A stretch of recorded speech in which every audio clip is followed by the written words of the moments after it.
Vielleicht kennst du das ja. Du möchtest nach der Arbeit mal so ein bisschen runterkommen, einfach mal chillen, dich aufs Sofa pflanzen, deine Lieblingsserie anmachen und dann schaust du kurz an die Seite und siehst die Augen deines Hundes, wie er neben dich möchte. Und vielleicht stellst du dir die Frage, ist es überhaupt gut, wenn ich meinen Hund aufs Sofa lasse? Das und mehr besprechen wir in diesem Video. Viel Spaß! Hallo und herzlich willkommen. Ich bin Paulina, ausgebildete Kynologin und Mitbegründerin von Vitomalia. Vitomalia ist deine Online-Hundeschule und wir helfen dir und deinem Hund bei der Erziehung und beim Training. Zusätzlich zu diesem Video kannst du auch mal unten schauen, denn da haben wir dir auch den Blog verlinkt. In dem Blog findest du Expertenwissen und zusätzlich auch noch kostenlose Downloads zu jedem Thema. Also schau auf jeden Fall mal vorbei. In diesem Video geht es um das Thema, darf mein Hund aufs Sofa oder aufs Bett? Da kursieren ja ganz viele unterschiedliche Gerüchte, die einen meinen, oh nein, wenn du den Hund aufs Bett oder Sofa lässt, dann wird dein Hund dominant, er wird dich dominieren und du wirst ihn gar nicht mehr unter Kontrolle halten. Aber mittlerweile wissen wir ja, dass diese Dominanztheorie zwischen Hund und Mensch total veraltet ist und überhaupt nicht zutrifft. Dann gibt es die Personen, die sagen, nö, ich möchte das gar nicht, das ist mir zu unhygienisch oder allgemein, ich fühle mich da nicht wohl, wenn mein Hund da neben mir im Bett liegt oder neben mir auf dem Sofa liegt und das ist auch völlig in Ordnung. Aber falls du das möchtest, dass dein Hund neben dich aufs Sofa oder aufs Bett kann, da gibt es da gewisse Bedingungen, an die das Ganze geknüpft ist und die möchten wir mit dir besprechen. Vorab als Info für dich, die Beziehung zwischen dir und deinem Hund ist natürlich nicht gefährdet, sobald dein Hund aufs Sofa oder aufs Bett darf.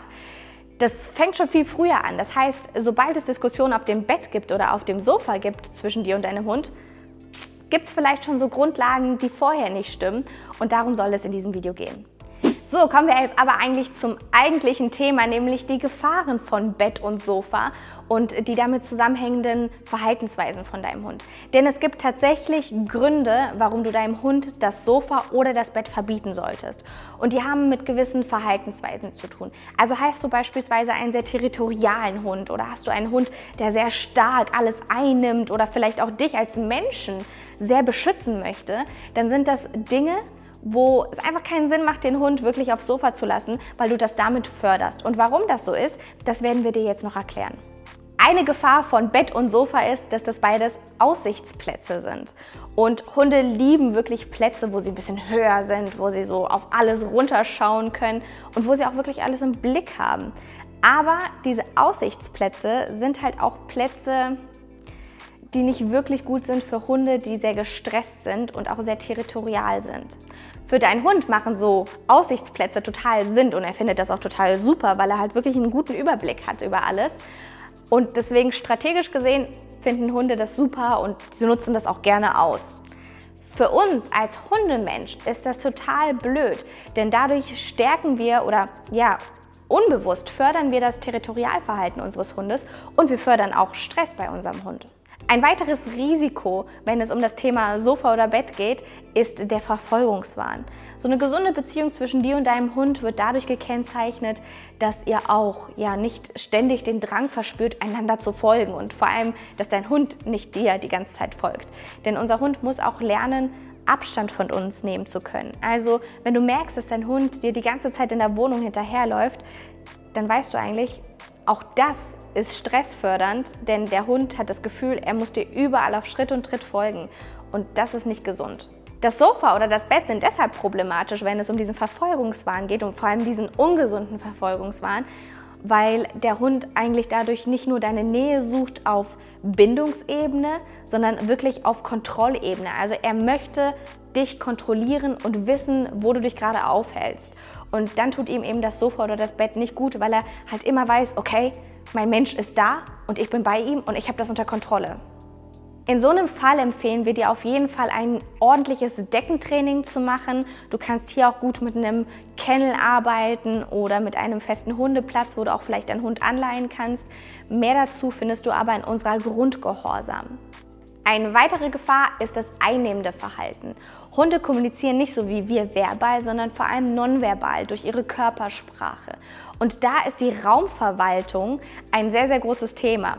Und wenn du merkst, dass dein Hund dir immer mehr den Platz einnimmt und du gar nicht so sehr diesen Raum verwalten kannst und dann er das Ganze übernommen hat, dann hat dein Hund auf dem Sofa und auf dem Bett auch gar nichts zu suchen.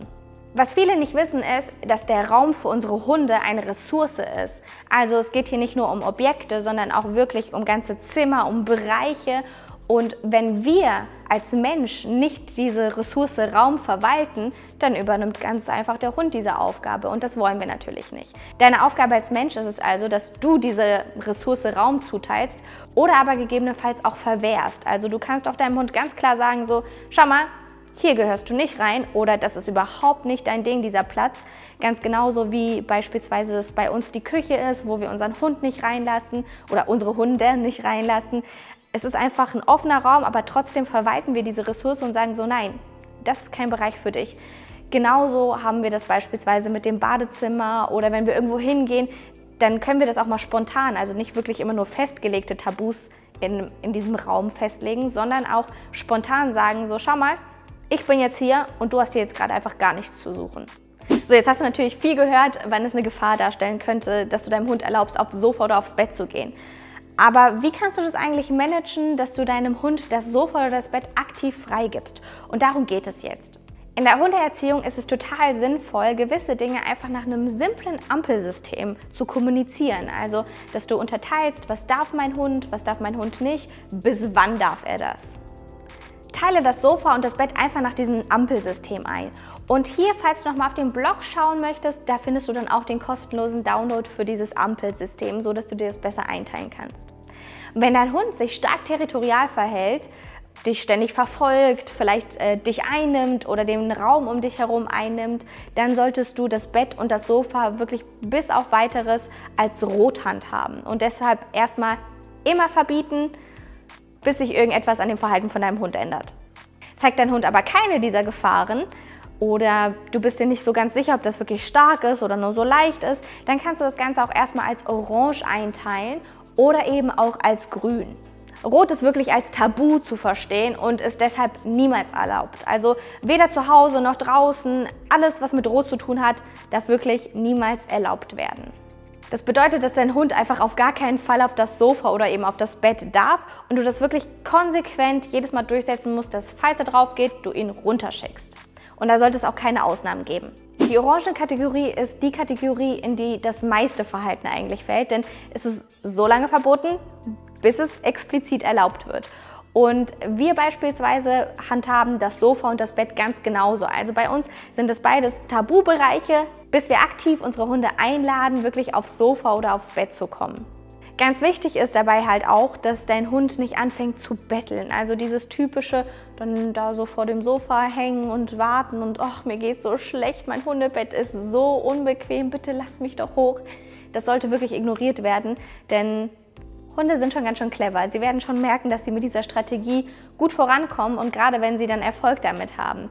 Also wirklich betteln, ganz klar wieder auf den Platz schicken den Hund und wenn du merkst, der Hund hat sich beruhigt auf dem Platz, kannst du gerne mit einem Signal, das du wirklich definierst, den Hund wirklich einladen, zu dir aufs Sofa zu kommen oder aufs Bett. Bei uns ist es meistens sowas wie hopp und dann wissen beide, oh, jetzt cool, wir können aufs Sofa oder eben aufs Bett. Als Tipp auch noch hier, versuch wirklich mal aktive Phasen reinzubringen, wo du deinem Hund sehr lange nicht erlaubst, aufs Sofa zu gehen. Dass es einfach nicht so eine Gewohnheit bei ihm wird, sondern dass du mal aktiv sagst, so jetzt mache ich mal konsequent 2 Wochen, wo der Hund nicht aufs Sofa oder aufs Bett darf. Einfach, dass da nicht so eine komische Gewohnheit draus wird, denn alles, was mit Gewohnheit und Routine zu tun hat, führt natürlich auch zu einer Erwartungshaltung bei deinem Hund. Und wenn diese Erwartungshaltung nicht erfüllt wird, führt es wieder zu Frustration und das wollen wir nicht. Das ist einfach unnötig doof für deinen Hund. Zur Grünkategorie gehört alles, was nicht einer gesonderten Erlaubnis oder Freigabe bedarf. Also dazu zählt Verhalten, dass dein Hund so lange darf, bis du es eben verbietest. Das würde auch heißen, dass dein Hund eigentlich jeden Moment oder jedes Mal, wenn er möchte, aufs Sofa darf oder eben aufs Bett darf. Wir persönlich empfehlen dir das nicht, dass du das mit deinem Hund machst, eben weil es da zu Konflikten mit der Raumverwaltung oder mit diesem territorialen Verhalten kommen kann. Sondern wir würden das wirklich in die orangene Kategorie packen und sagen, ja, mein Hund darf, wenn das für dich in Ordnung ist, denn du selber darfst es ja immer noch entscheiden. Aber falls du es möchtest, dass dein Hund aufs Bett oder aufs Sofa darf, dann pack es in die orangene Kategorie und erlaube es jedes Mal explizit, anstatt dass dein Hund einfach selber entscheidet, ja, ich chill jetzt mal hier auf dem Sofa oder yay, ich nehme mal das Bett ein. Das ist einfach nicht so empfehlenswert. So, was ist jetzt hier das Fazit vom darf mein Hund eigentlich aufs Sofa oder aufs Bett? Wie so oft in der Hundeerziehung gibt es kein klares Ja oder Nein, sondern es ist halt immer so, ja, es kommt halt drauf an, ob. Und genau so ist es auch beim Sofa- oder beim Bettthema.